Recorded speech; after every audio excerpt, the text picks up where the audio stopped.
Next up, we are back to the wall and we're doing 3 position toe raises. So for 3 position toe raises, I want you to think about the standing gluteal contraction setup that we did, okay? So we've got hip width apart feet, narrower than most people think, slightly pigeon-toed feet. Not that I want you to be pigeon-toed, I want your feet to be parallel, but in my experience, when I ask people to be parallel, they are still always a bit turned out and looking at their big toes rather than thinking about the centre of gravity going through the centre of their feet. Calves stay at wall, butt stays at wall, and we are trying to get out of flaring rib cage, pulling shoulders back situation like this, okay? So keep that upper body slouchy. Even if it comes forwards off the wall, it's that bottom of the back of your ribs that is more important to touch the wall, not your shoulders and your head. What we are going to be doing is moving up and down on our toes 10 times.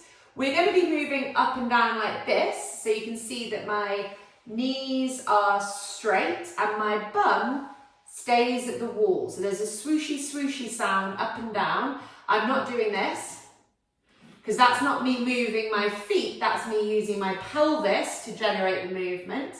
And I'm not bending my knees to do it because that's me using my knees to create the movement. This is a foot-driven movement that wakes up the entire posterior rear of the leg. So we wake up the arches of our feet, our calves, our hamstrings, and the bad boys, the glutes, okay?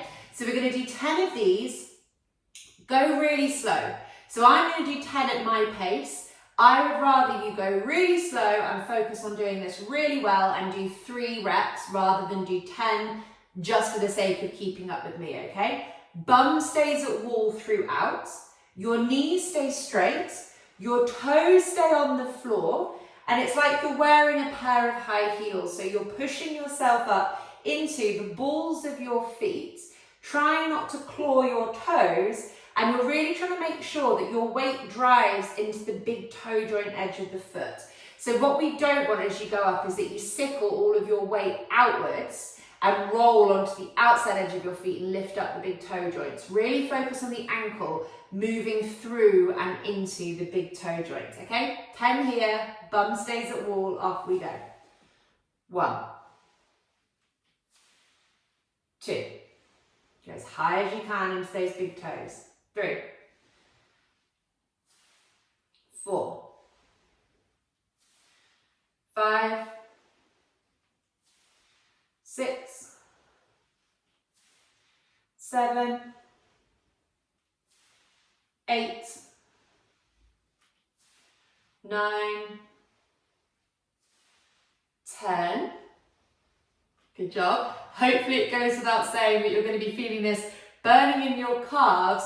But the more that you do this, the more functional that you become, and the more that your feet can speak to your hips, you're going to notice more stuff going on around your hamstrings and glutes. Maybe not for a while. Your calves might need to wake up first before you start feeling this more in the upper legs.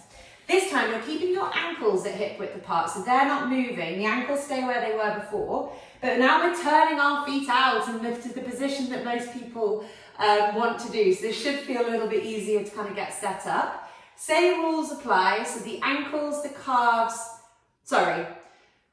your calves and ankles are starting off against the wall, but as you go up, they will come away from it, but your bottom is staying at the wall, and we're not pinning ourselves back in the upper body. We are pushing into the big toe joints, not sickling onto the outside edge of the feet. We've got 10 more reps here, off we go. 1, 2, 3, 4, 5, 6, 7, 8, 9, and 10. Slowly lowering down. Final one, I know it burns. We're now turning our feet in pigeon-toed. Now, be clever here.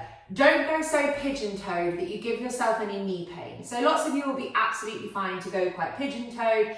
If you go too pigeon-toed and you already have slightly internally rotated knees, you might notice that you get like a bit of rubbing, a bit of tweaking going on in your knees. So just find an angle that works for you. A little bit pigeon-toed, a bit more pigeon-toed than normal is fine. It doesn't have to be as pigeon-toed as I am here. So calves stay at the wall to start with, bum at the wall, lower ribs at the wall, upper body relaxes, keeping that nice diaphragmatic nasal breath going, knees straight, bum moves up and down, not forwards and back, and we're pushing into the big toes. 10 reps left, off we go. 1, 2, 3.